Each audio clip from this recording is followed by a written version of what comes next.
你嘅時候，又怪老虎大開殺戒，又殺出北你個龍的洞啊！啲虱乸，你個鼻窿成個火山口咁大喎，好大！哎呀，哇！死仔咯，哇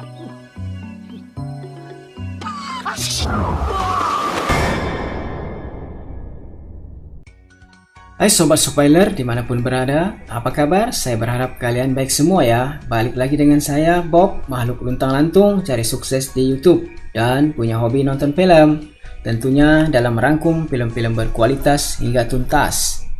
Pada episode kedua ini diceritakan Raja Kera alias Sun Gokong masih di istana Raja Kera. Dia dan Zong tampak akur, tapi sebenarnya masih ada rasa penasaran siapa sesungguhnya pemenang di antara mereka berdua. Raja Neraka bilang mereka nggak usah bertarung lagi, tapi ikut dia saja kalau berani. Oke, siapa takut? Rupanya yang dimaksud Raja Neraka adalah bertarung minum tuak. Nggak terasa mereka telah menghabiskan 200 botol kecil dan 300 botol besar. Raja Neraka bercerita, dulu dia bekerja pada Kaisar sebagai tenaga ahli. Lalu entah kenapa Kaisar menurunkan pangkatnya sehingga ia bunuh diri. Di neraka ia diberi pencerahan oleh Raja Neraka dan belajar banyak ilmu sihir, sehingga nggak ada yang mampu menandingi kesaktiannya. Maka baru Sun Gokong inilah yang mampu menandingi ilmu sihirnya. Semua seimbang, sampai minum tuak pun seimbang. Lalu Sun Gokong bertanya pada Raja Neraka, utusan apa buat hidupnya? Raja Neraka mengeluarkan buku catatan kematian kembali. Di sana nama Sun Gokong benar-benar tertulis, dan itu mesti dilaksanakan pencabutan hak hidupnya. Karena ia cuma petugas. Sun Gokong pun pasrah, tapi ia minta tangguh 10 tahun lagi. Ia bakal balik ke sini.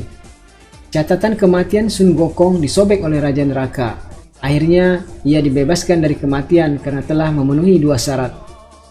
Yakni syarat pertama harus memiliki ilmu sihir. Itu dimilikinya, serta mampu mengimbangi ilmu Raja Neraka. Kedua, harus memiliki sifat adil.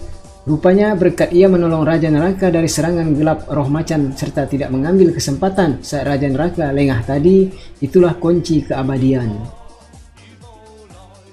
Sebelum berpisah, Raja Neraka berpesan Sun Gokong tidak boleh menyalahgunakan keabadian yang ia miliki. Kalau enggak, catatan ini bakal berlaku lagi. Oh siap, kata Gokong. Kini mereka benar-benar berteman. Sin beralih ke kampung Gokong. Di sana ia mendapati hampir semua rakyatnya menderita penyakit gatal. Lalu rakyatnya minta diobati penyakit itu. Maka dengan sekali tiup, kutu gatal-gatal itu pun terbang jauh. Tapi yang jadi sasaran serangan kutu gatal itu adalah Raja Iblis Kerbau. Ia mengamuk mencari siapa yang meniup kutu gatal itu padanya. Lalu Sun Gokong yang berubah kecil ada di sepatunya. Ia mengaku yang meniup kutu gatal itu.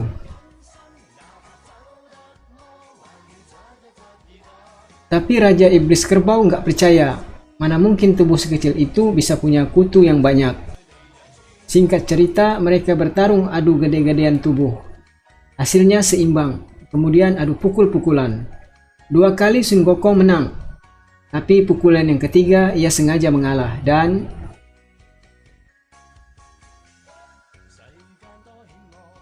itu cukup adil, kata Raja Iblis Kerbau. Mereka pun berkenalan. Raja Iblis mengajak Sun Gokong pergi ke sebuah pesta. Gokong setuju.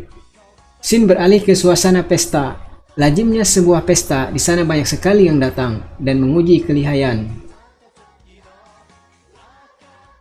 Pertama yang kena musibah jontokan Sun Gokong adalah pria yang mau lihat kesaktiannya. Setelah itu Raja Iblis Kerbau mengajaknya bertarung minum. Hasilnya seri. Kemudian pamer senjata yang dimiliki.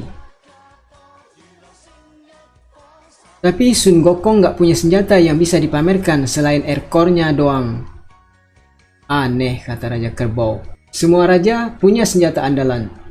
Sun Gokong bertanya di mana ia bisa mendapatkan senjata itu. Raja Iblis Kerbau memberitahunya pergi ke istana Naga Laut Timur. Cerita berpindah ke negeri bawah laut, di mana Sun Gokong menyelam mencari istana Naga Laut Timur. Kehadiran Sun Gokong sudah diketahui Raja Naga Laut. Setibanya di sana, Sun Gokong heran kenapa Raja Naga Laut nggak seperti sosok inspirasi hebat. Raja Naga Laut Timur bilang, jaga mulutmu. Sun Gokong bilang, katanya di dalam istana ini ada senjata yang bernama jarum penyangga laut. Ia meminta jarum tongkat penyangga laut timur itu, tapi Raja Naga Laut gak berani memberikannya karena bisa berbahaya buat ketenangan laut timur. Tapi dasar Sun Gokong dengan pede ia memaksa Raja Laut mau memberikan senjata itu, atau ia akan menduduki istana ini, serta menjadikannya jadi Raja Naga Laut Timur. Dengan rendah hati, Raja Naga Laut Timur mempersilahkan Sun Gokong duduk di singgasananya. Kemudian Raja Naga Laut Timur curhat pada Sun Gokong, kenapa ia seperti ini, bukan sosok inspirasi yang hebat. Ternyata ia adalah raja yang kurang liburan. Kelamaan berada di bawah laut, nggak pernah tahu apa-apa selain laut. Dan ia kepingin banget merasakan hangatnya mentari.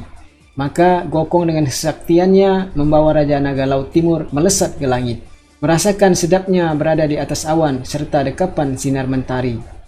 Ia pun berterima kasih pada Gokong. Ah, biasa aja. Raja Naga Laut Timur memberinya hadiah jarum tongkat penyangga laut timur, sebuah senjata yang memiliki pamor yang kuat. Gokong pun berterima kasih pada Raja Naga Laut. Beralih ke sebuah kediaman bernama tempat tinggal Li. Diceritakan pembesar Li memiliki istri yang sudah hamil 3 tahun tapi belum juga melahirkan. Banyak tabib sudah didatangkan namun hasilnya nihil. Sampai pada seorang peramal yang meramalkan kalau anak ini lahir ia akan bernasib sial karena ini anak iblis.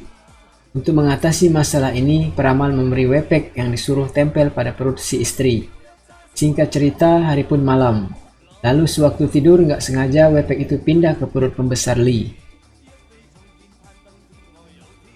Besoknya ia lihat perut istrinya masih seperti biasa. Ia mencari mana wepek semalam. Kok nggak ada di perut istrinya. Cari punya cari, rupanya wepek ada di perutnya. Ya ampau. Beralih ke istri pembesar Li yang dalam perjalanan tiba-tiba mau melahirkan. Begitu Tuan Li mau menjenguk istrinya, sebuah benda aneh melompat-lompat mendatanginya. Dan ternyata itu adalah cangkang bayinya. Maka lahirlah seorang bayi lucu dari cangkang itu. Kelahirannya membuat senjata-senjata bersinar. Esoknya seorang pelayan mengabarkan pada Tuan Li kalau perkembangan anaknya cepat sekali. Dan kini telah tumbuh menjadi pria remaja. Terang aja Tuan Li dan anak itu tidak saling mengenal. Setelah dikasih tahu ibunya, mereka pada kaget.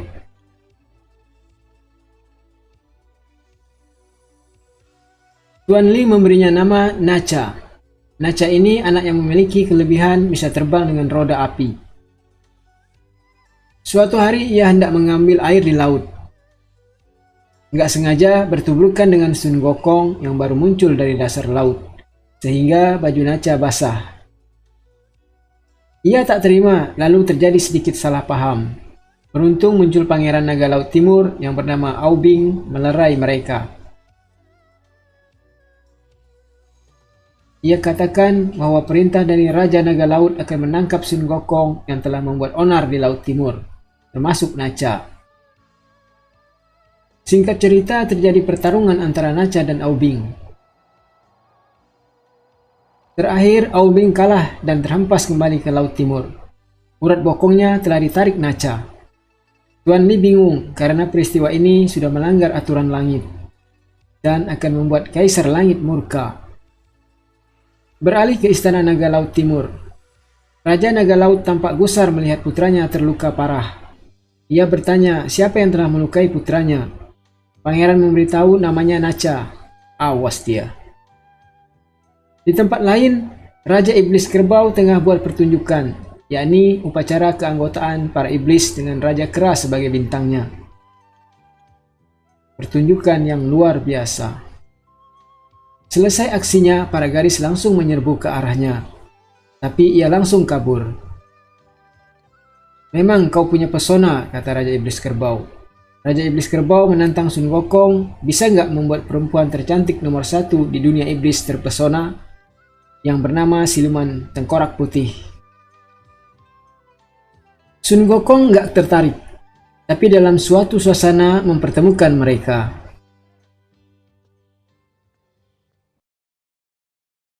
Cuma nggak bisa terlalu lama mengobrol, karena Siluman Tengkorak Putih sebelum tengah malam harus pergi. Ada rahasia apa? Para iblis pria mengintainya. Di saat ia murka, maka nampak wujud aslinya Tengkorak Putih. Ia lari. Nggak sengaja selendangnya terlepas, lalu datang Sun Gokong menyelimutinya kembali. Ia curhat pada Sun Gokong kenapa ia lari. Karena semua pria telah melihat siapa dia, maka tak akan ada lagi pria yang suka dengannya. Gokong menenangkannya. "Semua iblis sama saja," katanya. "Benarkah?" Lalu ia menantang Gokong untuk memeluknya kalau memang nggak jijik. Sampai di sini dulu ya sobat episode kedua ini. Kalau kalian suka silahkan klik episode selanjutnya. Dan jangan sungkan pencet tombol subscribe ya, biar si Bob nggak luntang-lantung lagi. Ciao!